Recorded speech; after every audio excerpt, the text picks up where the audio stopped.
Guys, আমি এখন Kamalapur rail স্টেশনে বাইক রাইড করতে করতে চলে আসলাম। অনেক দিন পর আজ এসে দেখি এই অবস্থা। সামনে ঈদের প্রস্তুতি চলছে। আর আমি যদি দেখাই, এখানে অনেক মানুষ আছে সারা রাত ধরে এখানে ওরা নেশা করে এবং ওখানে খাওয়া দাওয়া করে। এই যে এই সাইডে হাতের ডানে যেগুলো দেখলেন, এরাই হচ্ছে এখানে সবসময় থাকে। আর এই যে সাইডটা মানে এই মুখটাই সবসময়ের জন্য এরকম ভিড়াভিড়ি থাকে। কারণ হচ্ছে এরা যাত্রী ধরার জন্য মূলত এইভাবে ভিড়াভিড়ি করে থাকে। কে কার আগে যাত্রী ধরে।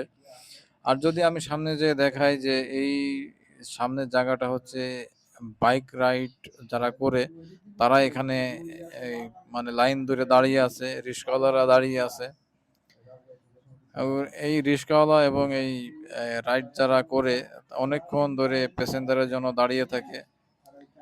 আর আমি এখন যে ভিডিওটি করতেছি রাতের ৯টা বাজে, একবারে ফুটফুটে রাত। এইখানে আসলে অনেকটা একটু এলোমেলো, কারণ এখানে নতুন